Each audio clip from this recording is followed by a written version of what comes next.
भगवान है बेटी, धरती पर भगवान है बेटी। आदरणीय प्रधानाचार्य महोदय, अध्यापकगण, निर्णायक मंडल और मेरे प्रिय भाई तथा बहनों, मैं इशिका 7वीं कक्षा की छात्रा आज आपके सामने जिस विषय को लेकर उपस्थित हुई हूँ वह है बेटी बचाओ सृष्टि सजाओ। बेटी बचाओ सृष्टि सजाओ का नारा इसलिए दिया गया क्योंकि दिन प्रतिदिन बेटियों की हालत खराब हो रही है, उनके साथ उन्हीं के माता पिता भेदभाव कर रहे हैं।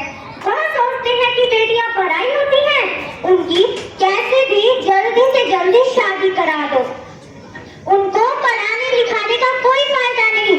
आज हमारे 24वीं सदी के भारत में जहां एक और चांद पर जाने की बातें होती हैं, वहीं दूसरी ओर भारत की लड़कियां घर से बाहर निकलने से भी कतराती हैं।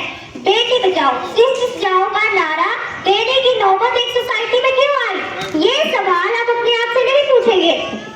पेरेंट्स कर्जा उठाते हैं तो बेटों की पढ़ाई के लिए, पेरेंट्स कर्जा उठाते हैं तो बेटों की पढ़ाई के लिए और बेटियों की विदाई के लिए और बेटियों की विदाई के लिए हमारी सोसाइटी में एक आज्ञाकारी टाइटल जो एक औरत को मिलता है, परंतु आज भी बेटे और बेटी के समान दर्जा नहीं दिया जाता।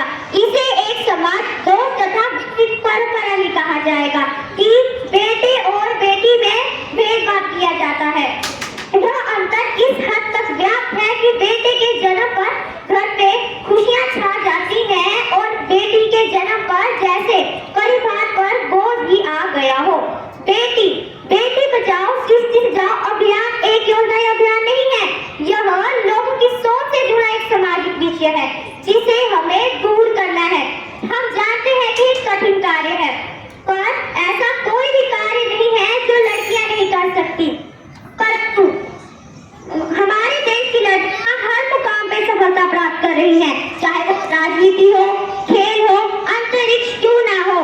देश की उनके विकास और में लड़कियां अपना पूर्ण योगदान दे रही हैं।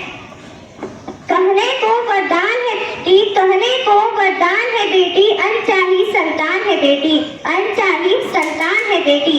कपड़ा पैसा दान समझकर, कपड़ा पैसा दान समझकर कर दी जाती दान है बेटी, कर दी जाती दान है बेटी। धन्यवाद।